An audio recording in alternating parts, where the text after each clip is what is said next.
Tervist! Puitpõrand on täitsa hulluks läinud. Meil selja taga on siin üks kadakas. Miks ma seda kadakat teile näitan? Sest puitpõrandal õnnestus enda valdusesse saada koorem kadakapalki, millest me proovime teha põrandat. Teaduslikul eesmärgil mind täitsa huvitas, kui vana see kadakas siin on. Lõikasin siit suvalistest palkidest 3 seibi, lugesin aastarõngad ära ja võiks öelda, et 50 aastat. Kasvab umbes millimeeter aastas. Selle me lõikame laudadeks, kuivatame ära, proovime veel termotöödelda, siis näeme, milline on termotöödeldud kadakas.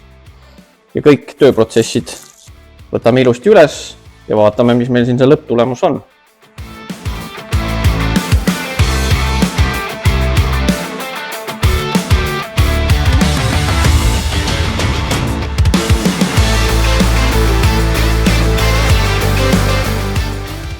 Lõpuks meil kullakallike kadakas kuivatist kätte saadud ja kuna see läheb meil vannituppa, siis me lasime ka selle termotöötlusest läbi. Head sõbrad Termorist tegid meil kõik selle asja ära. Tulemus on väga rahuldav. Siin on termotöödeldud versus kuivatatud kadakas. Termotöötlus toob veel, vaatame, et seda natuke seda mustrit veel rohkem esile, et nüüd laseme ta öövlist läbi, ribatame saega ära, laome põrandale ja lähme paigaldama.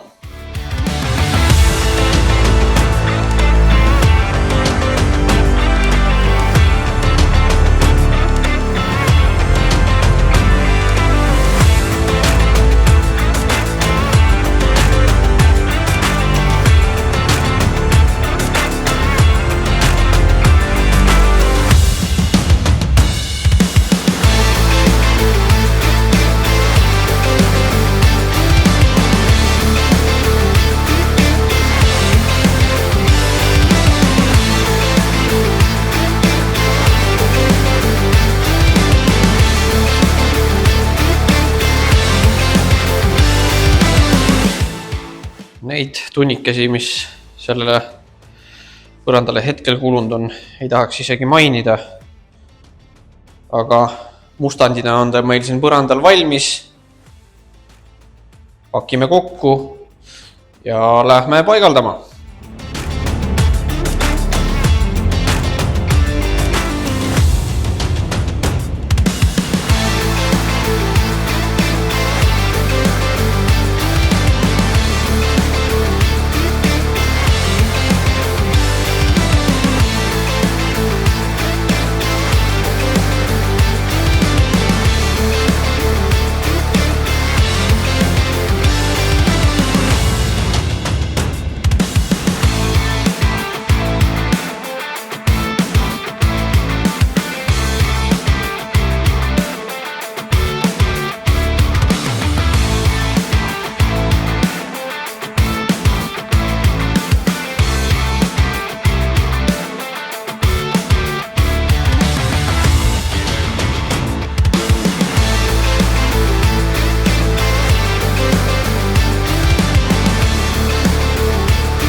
siia nüüd lõpuks õli peale sai, siis lõpptulemus ülivinge põranda.